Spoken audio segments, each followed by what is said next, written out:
Halo, selamat pagi.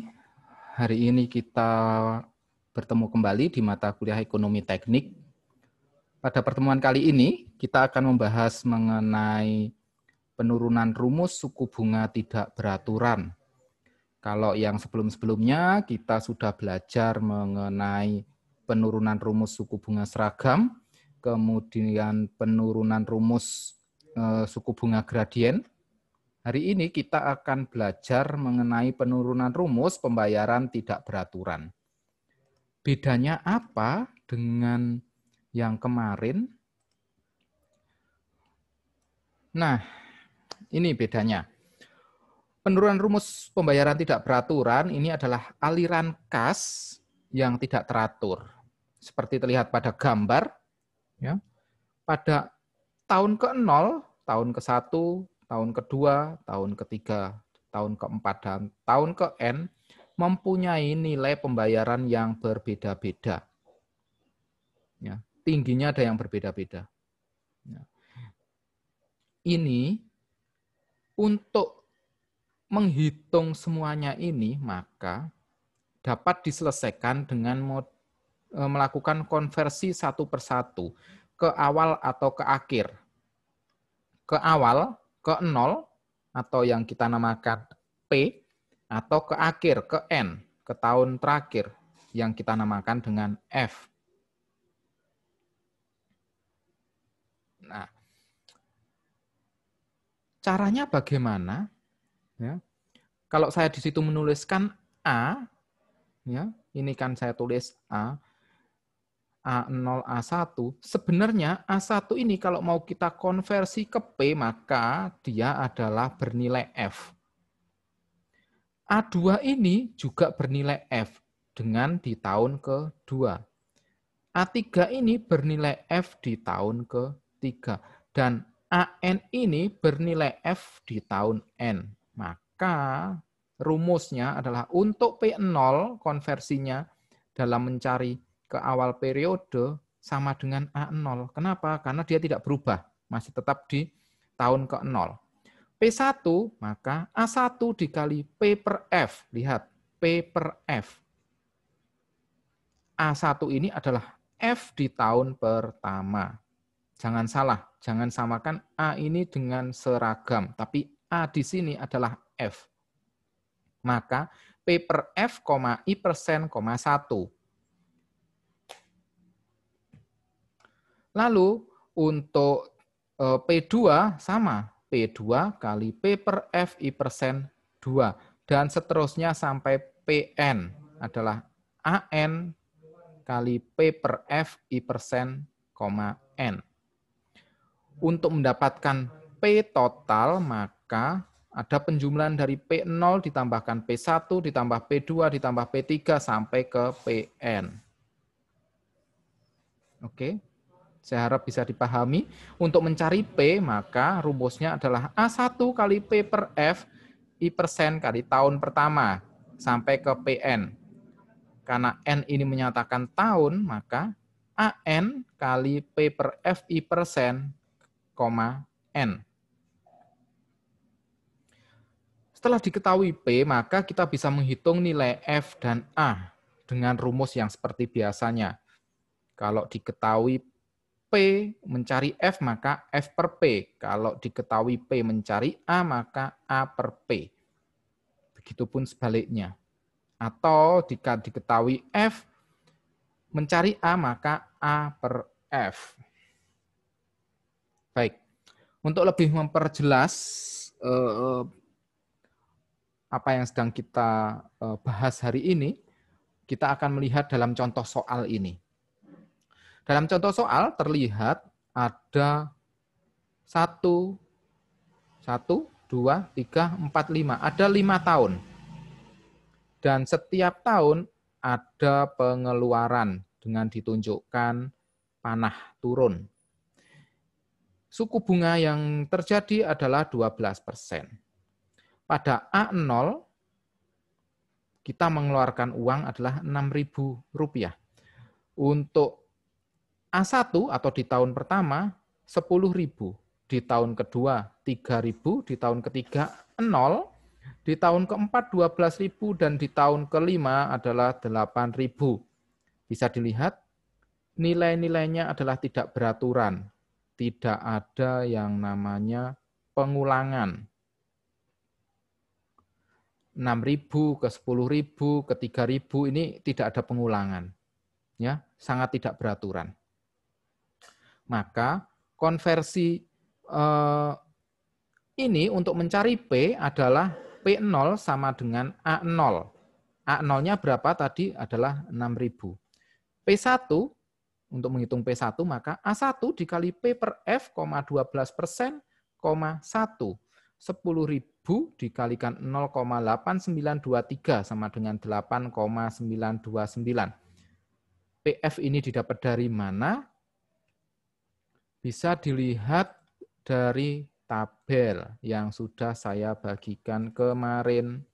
Ya, I-nya diubah jadi 12%, P per F-nya juga dilihat untuk tahun pertama, karena diketahui F mencari P, maka P per F di N-nya adalah 1, dan ini ada ketemu 0,892857.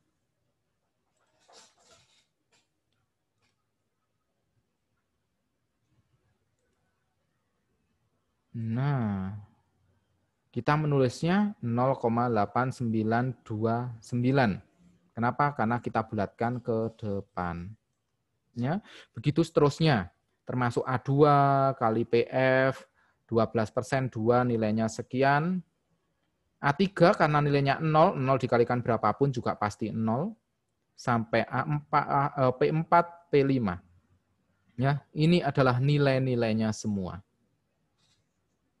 Untuk mencari P total, maka P0 ditambah P1 ditambah P2 ditambah P3 ditambah P4 ditambah P5. 6.000 tambah 8.000 sekian tambah 3.000 sekian tambah 0 tambah 7.000 sekian tambah 4.000 sekian. Ini di total hasilnya adalah 29.485,8. Oke. Selanjutnya, kita mencari nilai F. Mudah saja. Setelah kita ketahui P, ya sudah tinggal diganti aja. Diketahui P mencari F, maka F per P. P dikali F per P 12% 5. Maka nilainya adalah sekian. Untuk nilai A, bisa dua cara. Bisa lewat P, bisa lewat F. Untuk lewat P, maka P kali A per P, 12%, 5. 29.485,8 dikali 0,2774. Ini dilihat dari tabel A per P, nilainya adalah 8.179,66. Coba kalau kita hitung lewat F, F nilainya tadi 51, maka karena diketahui F mencari A, maka A per F. F kali A per F, 12%, 5. 51.953,98 dikali 0,1574. Hasilnya sama, 8.179,66. Ya, ini membuktikan pakai cara apapun hasilnya akan sama. Yang penting kalian tidak salah melihat tabel. Ini adalah ringkasan faktor pamajemukan dan diskonto diskrit. Kalau saya ngomong dicari P diketahui F, maka P per F. Dicari F diketahui P, maka F per P, dan semuanya ada semua ini sudah saya berikan semuanya.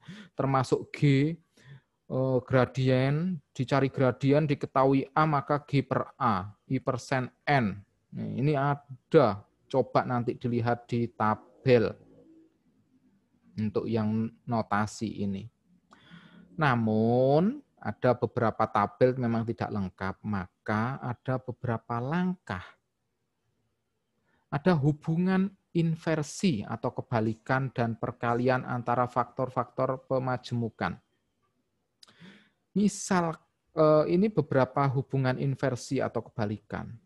Misalkan, P per F I persen N ini sama dengan 1 per F per P. P per A ini sama dengan 1 per A per P. Dan semuanya dibalik. Seper. 1 per kebalikan. 1 per kebalikan. G per A. Kebalikannya adalah 1 per A per AG. Ya, ini hubungan inversi atau kebalikan. Yang berikutnya, hubungan perkalian. Nah, ini hubungan perkalian nih. Ada beberapa hal memang tidak bisa, ya, tidak bisa atau tidak diketahui di tabel, tapi kita bisa membuatnya sendiri. Contoh, P per F itu didapatkan dari perkalian antara P per A dan A per F. P per F ini bisa kita peroleh dengan P per A kali A per F atau P per G kali G per F. Ya. Mungkin yang agak sulit, A per G nih. A per G ini kan jarang sekali ya. Ini bisa diperoleh dari A per P kali P per G. Oke, coba kita cek.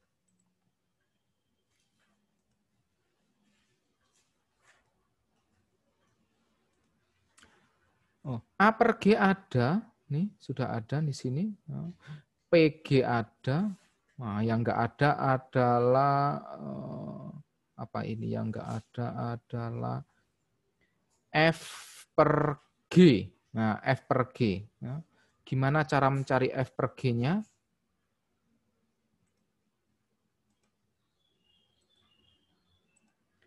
F per G bisa diperoleh dari F per P kali P per G atau F per A kali A per G. Dilihat lagi di tabel, apakah ada? Kalau ada, bisa kita gunakan. Ini wajib kalian hafalkan. Kenapa? Karena kadang di tabel memang tidak ada. Maka kita harus mereka bagaimana supaya bisa kita hitung melalui tabel. Makanya ada inversi dan perkalian.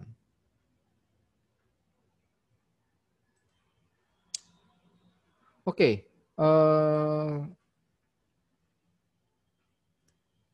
Ini adalah pertemuan kita yang ke-7 ya, mengenai